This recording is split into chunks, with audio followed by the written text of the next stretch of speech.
ناظرین، آج کی اس ویڈیو میں ہم ایک نیک، خوبصورت نوجوان اور ایک شہزادی کی بری نیت کا واقعہ جانیں گے۔ ایک ایسا عبرتناک واقعہ جسے سن کر آپ حیران رہ جاؤ گے۔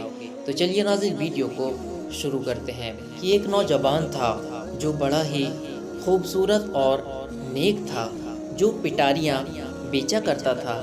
ایک دن وہاں پٹاریاں بیچتے بیچتے اس دور کے بادشاہ کے محل کے سامنے پہنچ گیا۔ بادشاہ کی شہزادی کی کنیز باہر آتی ہے اور دیکھتی ہے کہ ایک انتہائی حسین و جمیل نوجوان بازار میں پٹاریاں بیچ رہا ہے۔ وہ فوراً محل میں جا کر شہزادی کو بتاتی ہے کہ ایک انتہائی حسین نوجوان ہے، اس سے زیادہ حسین نوجوان میں نے کہیں نہیں دیکھا۔ شہزادی کہتی ہے فوراً کسی بہانے سے اسے محل کے اندر لے آؤ۔ وہ کہتی ہے ہم تجھ سے جو چیزیں تو بیچ رہا ہے خریدنا چاہتے ہیں، تو محل کے اندر آ جا۔ وہ نوجوان اس طرح محل کے اندر آ جاتا ہے، اور جیسے ہی وہ نوجوان محل کے اندر آتا ہے، وہ کنیز اندر سے دروازہ بند کر دیتی ہے اور فوراً شہزادی آ جاتی ہے۔ وہ کہتا ہے جو آپ نے خریدنا ہے آپ فوراً خرید لے، میں اسے بیچنے کے لیے آیا ہوں۔ وہ شہزادی کہتی ہے کہ ہم گناہ کی نیت سے تجھے اندر لائے ہیں۔ وہ حیران ہو جاتا ہے، وہ کہتا ہے اللہ سے ڈرو، باز آ جاؤ، تم کیا کہہ رہی ہو، رب دیکھ رہا ہے۔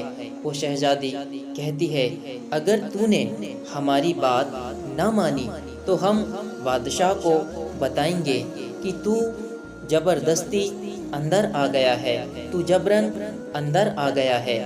اس نے بڑی نصیحت کی، بہت سمجھانے کی کوشش کی۔ اس نے کہا کہ اس سے اللہ کا غضب نازل ہوگا، اللہ ناراض ہوگا، باز آ جاؤ، تم کیا کہہ رہی ہو۔ انہوں نے اس کی بات نہ مانی۔ اس نے کہا اچھا، اگر تم میری بات نہ مانتی تو مجھے وضو کا موقع دو، مجھے وضو کرنا ہے۔ شہزادی نے کہا یہ بہانے بنا رہا ہے کہ کسی طریقے سے یہ یہاں سے فرار ہو جائے۔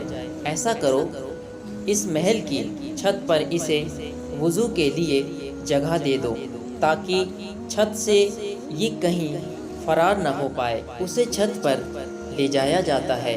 وہ نوجوان چھت پر جاتا ہے۔ جب وہ چھت پر پہنچتا ہے تو دیکھتا ہے کہ یہ محل کی چھت 40 گز لمبی ہے۔ اوپر جا کے کہتا ہے اے اللہ، مجھے گناہ سے اتنی نفرت ہو چکی ہے کہ میرے اللہ، میں چھت سے چھلانگ لگانے کو گناہ کرنے پر ترجیح دیتا ہوں، اور میں یہاں سے چھلانگ لگا کر گناہ سے بچنا چاہتا ہوں۔ پھر وہاں بسم اللہ الرحمن الرحیم پڑھتا ہے، چھت سے چھلانگ لگا کر نیچے گرتا ہے۔ اللہ ایک فرشتہ آسمان سے بھیجتا ہے جو اس کے دونوں بازو کو پکڑ کر زمین میں کھڑا کر دیتا ہے۔ اس وقت وہ اللہ کی بارگاہ میں عرض کرتا ہے اے میرے اللہ، اے میرے مالک، یہ تجارت کی وجہ سے میں اتنے بڑے امتحان میں آ گیا۔ اے اللہ، بغیر تجارت کے بھی تو مجھے دولت دے سکتا ہے، مال دے سکتا ہے۔ اے اللہ، کیا ایسا ممکن نہیں کہ بغیر تجارت کے ہی تو میرا کام کر دے۔ اسی وقت آسمان سے غیب سے سونے کی تھیلی آتی ہے۔ سونے کی تھیلی وہ دیکھتا ہے اور اللہ کی بارگاہ میں عرض کرتا ہے اے میرے اللہ، کیا یہ میرے لیے دنیا کی روزی ہے؟ اگر یہ میری دنیا کی روزی ہے تو اس میں برکت ڈال دے، لیکن جو یہ آسمان سے تو نے مجھے سونا عطا کیا ہے، اے میرے اللہ، اگر یہ سونا، یہ نعمت جو تو نے مجھے دی ہے، اگر مجھے آخرت کی کسی نعمت سے محروم کر رہی ہے تو مجھے یہ نعمت نہیں چاہیے۔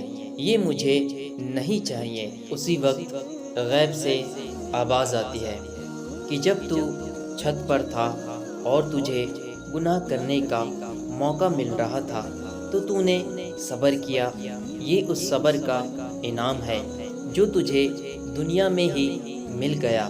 اس نے کہا، اے میرے اللہ، نہیں نہیں، اگر یہ صبر کا انعام دنیا میں ملا ہے جو آخرت کے انعام سے محروم کرے گا تو یہ تھیلی واپس لے لے، یہ سونا واپس لے لے۔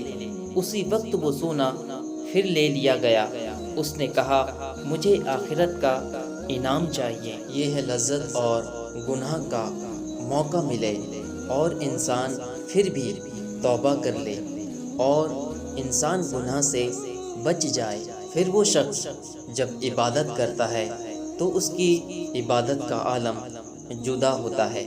اللہ ہم سب کو گناہوں سے بچنے کی اور سچی توبہ کرنے کی توفیق عطا فرمائے۔ آمین ثم آمین۔